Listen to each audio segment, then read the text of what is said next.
Compreende? Não há vergonha nenhuma nisto. Se voltar, se vier uma nova variante, cobrir, que faz favor. Agora, não vamos ficar, quando não é preciso, a usar medidas que não fazem falta, em nome do que possa acontecer no futuro. Oh, mãe, põe-se em mim.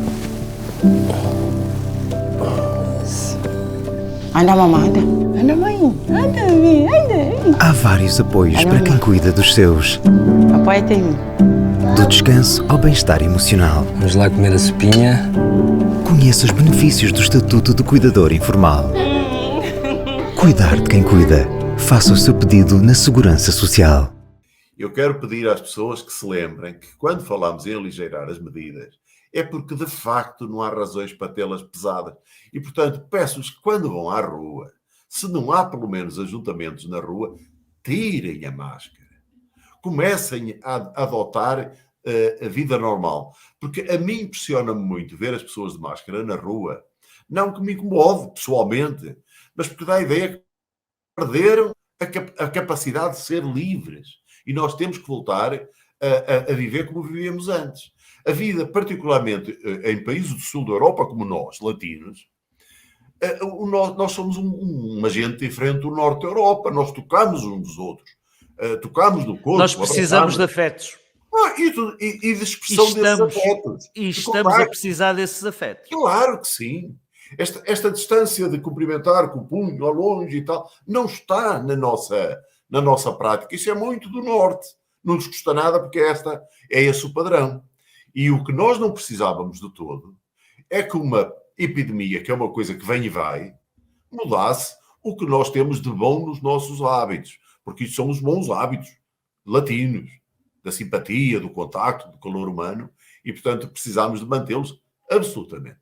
E mesmo para a nossa saúde psicológica já faz falta voltarmos a esta normalidade, porque o senhor professor também deve ter conhecimento que há muita gente a sofrer a nível psicológico por esse país abaixo e que também está a precisar deste carinho, deste afeto. Não tenha dúvida.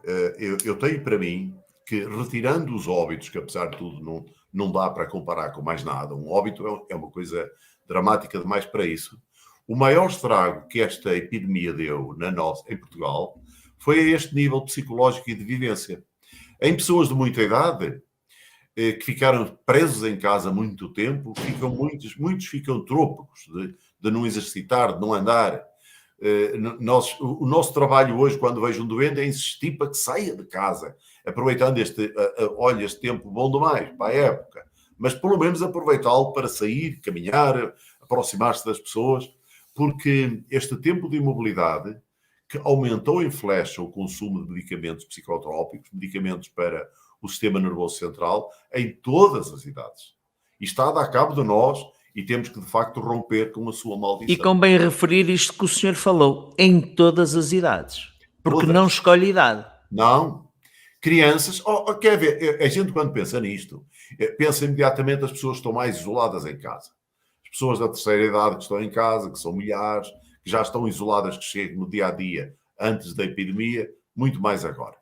Mas, Paulo, ponha-se na pele de uma criança de 1 ano ou 2 que não vê pessoas a sorrir, só vê máscara. Compreende? É um mundo estranhíssimo. E há crianças que já nasceram isoladas. Claro. Nestes últimos 2 anos que não veem pessoas. Não veem os dentes a ninguém, compreende? São recebidas na escola pré-primária por alguém com uma máscara.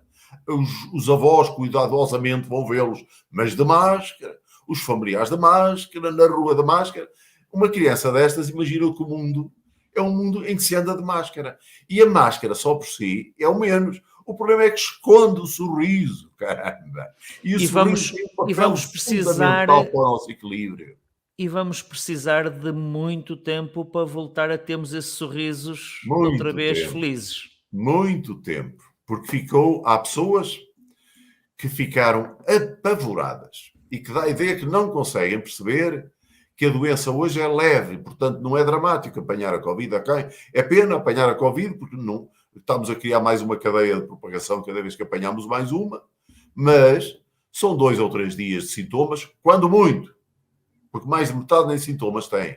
Portanto, não é dramático. No entanto, há pessoas que vivem apavoradas com o medo da Covid. Muitas pessoas. E eu não sei como é que se vai esbater isto. Talvez quando todos andarmos livres da doença e as pessoas se mobilizarem e entrarem nas partições e no café e no restaurante sem máscara, sem precisar de máscara, e ver os outros a fazê-lo, talvez isto se vá esbatendo. Mas, em dada altura do processo, houve que, como estes 2 anos houve muito pouca gripe, porque a máscara também protege da gripe, havia de vez em quando pessoas na televisão a dizer que a máscara talvez valesse a pena para o futuro e tal. Deus me livre! A máscara deve servir para o futuro, para o exercício da medicina, como sempre serviu. Esta máscara cirúrgica que hoje se recomenda a toda a gente é o que nós na medicina usamos num bloco operatório, numa unidade de cuidados intensivos, desde sempre. E muito bem, aí está muito bem. Mas ela deve voltar para aí, e não mais do que isso. E, no entanto, e quando estivermos em ajuntamento, Sr. Professor, será também que devemos voltar a usá-la? Neste momento, a recomendação, se for seguir à letra, a Direção-Geral de Saúde recomenda que sim. Mas na Holanda, não. Na Holanda ficou para casos especiais, como é o caso dos lares. E os países do Norte, como é o caso da Dinamarca, que estávamos a falar, os países do Norte também já não impõem a utilização de máscara. Não, já não. Tiraram mesmo nos espaços fechados. Mas importa notar sempre isto. Ao ar livre, nós dentro de um espaço fechado, quando expiramos partículas, elas ficam no ar a pairar durante algum tempo.